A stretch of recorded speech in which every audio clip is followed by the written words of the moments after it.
မင်္ဂလာပါဗျအခုလိုကာလမျိုးမှာကိုချစ်တဲ့သူတွေဘေးရနေကင်းမှုအတွက်ဘယ်နေရာဘယ်ဒေသဘယ်နိုင်ငံပဲရောက်နေသူတို့ရဲ့ဒီနေရာကိုဖုန်းထဲကနေပြီးအလွယ်တကူကြည့်လို့ရမယ့်နည်းလမ်းလေးကိုမျှဝေပေးမှာဖြစ်ပါတယ်အချက်၃ချက်ပဲလိုရတယ်အင်တာနက်ရှိဖို့ရဲ့ email ကောက်တစ်ခုရဲ့ location ဖွင့်ထားပေးဖို့ရဲ့ပဲဖြစ်ပါတယ်ဒီဗီဒီယိုမှာတော့ပထမဆုံး Gmail ကောက်ဖွင့်ဖို့ကိုမသိသေးတဲ့သူတွေအတွက်နမူနာလေးဖွင့်ပြပေးလိုက်ပါတယ်ဖုန်း setting နဲ့ဝင်လိုက်ပါဖုန်း setting ထဲမှာကျွန်တော်တို့ account ဆိုတာလေးရှာလိုက်ပါဖုန်းထဲမှာ account ဆိုတာလေးရောပါပါလိမ့်မယ် add account ကိုနှိပ်ပေးပါ Google ကိုထပ်နှိပ်ပေးပါ create account ကိုနှိပ်ပါဒီနှစ်ခုမှာအဆင်ပြေရွေးလို့ရပါတယ်နာမည်ထည့်ပေးပါ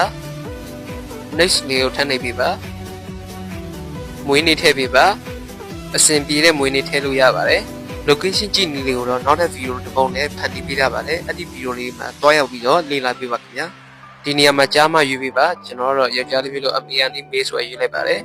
next ကိုထပ်နှိပ်ပေးပါ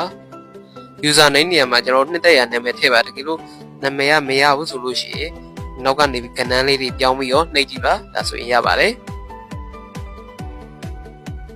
နာမည်ထည့်ပြီး next ကိုထပ်နှိပ်ပေးပါ password ထည့်ပေးပါ password ကစာလုံးလေးတွေရဲ့ခဏန်းလေးရဲ့သင်္ကေတလေးရဲ့သုံးခုမျှထည့်ပေးပါဒါဆိုရပါပြီ next လေးနှိပ်ပေးပါအပေါ်တိဆွဲတင်ပြီးတော့ I agree ဆိုတာလေးနှိပ်ပေးပါ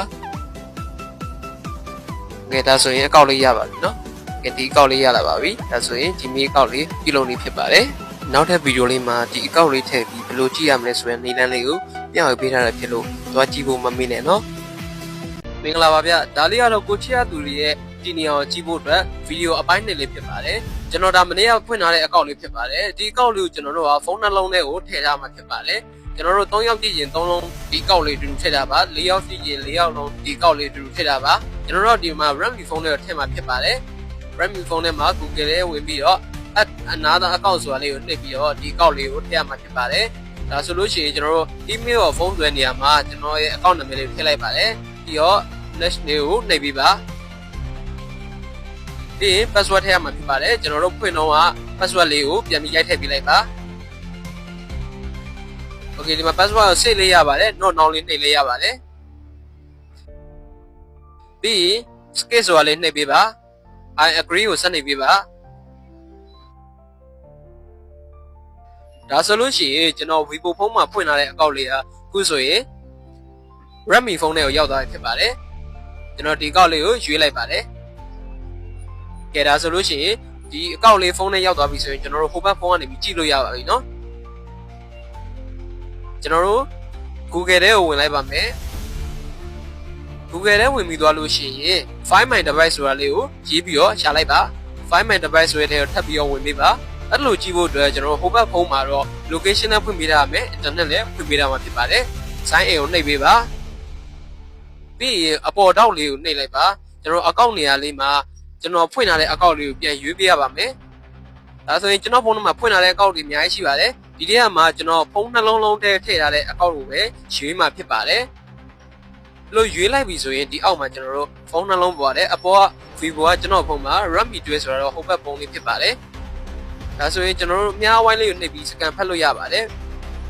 Redmi ဖုန်းနှိပ်လိုက်မယ်ဆိုလို့ရှိရင်အဲ့ဒီ Redmi ဖုန်းတီနေအောင်ပေါ်ကမြေပုံပေါ်မှာပြပေးမှဖြစ်ပါတယ်မပြပေးလို့ရှိရင်အများဝိုင်းလေးနှိပ်ပြီးတော့ကျွန်တော်တို့ပြန်ပြီးစကန်ဖတ်လို့ရပါတယ်အဲ့ဒီဖုန်းရဲ့ battery ရာခိုင်နှုန်းနဲ့သုံးနေတဲ့ line မျိုးစားပါပြပေးပါတယ်ကျွန်တော် Wi-Fi share တော့ Wi-Fi လေးပုံနေပါတယ် Play Sound ဆိုတာလေးနှိပ်လိုက်ရင်ဟိုဘက်ဖုန်းမှာအခုလိုမျိုးအချက်ပြမှာဖြစ်ပါတယ်ဒါဆိုရင်ကိုချစ်ရသူရဲ့ဒီနေရာကိုကျွန်တော်တို့ဘယ်နိုင်ငံဘယ်နေရာပဲရောက်ဒီကနေအချက်ပြလို့ရပါတယ်ဒီမျိုးပေါ်မှာလည်းအလွယ်တကူရှာဖွေလို့ရပါတယ်ပြီးရင်ကျွန်တော်တို့ဒုတိယအချက်အနေနဲ့ကတော့အဲ့ဒီဖုန်းမှာတကယ်လို့ lock မခတ်ထားဘူးဆိုလို့ရှိရင်ကျွန်တော်တို့ဒီကနေပြီးတော့ lock လှမ်းခတ်လို့ရပါတယ်နောက်တစ်ခုကကျွန်တော်အောက်ဆုံးက get direction ဆိုတာလေးနှိပ်လိုက်မယ်ဆိုရင်ကိုလက်ရှိတီနေရာနေပြီးတော့အဲ့ဒီဖုန်းရဲ့တီနေရာအထိကိုသူကလမ်းကြောင်းပြပေးပါတယ်ကျွန်တော်အခုလက်ရှိထိုင်းကဖုန်းနဲ့မြန်မာပြည်ကဖုန်းတွေကိုကျွန်တော်စမ်းကြည့်ပြီးပါပြီသူကလမ်းကြောင်းလေးပါပြပေးပါတယ်ဒါကြောင့်မလို့မိတ်ဆွေတို့ရဲ့ဖုန်းမှာ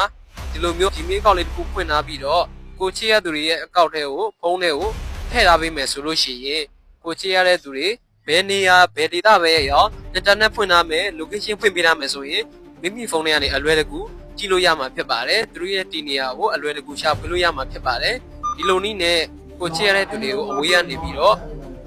ကြည့်ရှုစောင့်ရှောက်ပေးလို့ရပါတယ်ခင်ဗျာအားလုံးအဆင်ပြေကြမယ်လို့ထင်ပါတယ်အဆင်မပြေတဲ့သူတွေကျွန်တော်ကိုပြန်ပြီးတော့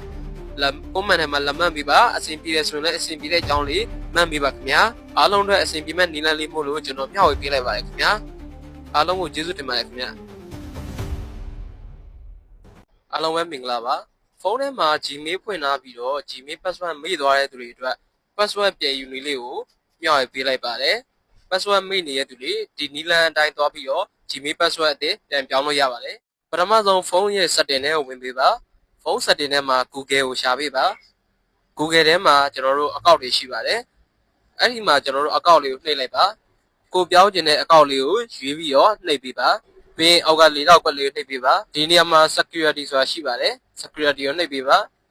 အပေါ်နဲ့ဆွဲတင်လိုက်ရဲ့ password ဆိုတာလေးရှိပါတယ် password ကိုနှိပ်ပေးပါဒီနေရာမှာကိုအတည်ပြုခိုင်းပါတယ်ကိုရဲ့ဖုန်း password ထည့်ပြီးအတည်ပြုပေးလိုက်ရင်ပွင့်ပါတယ်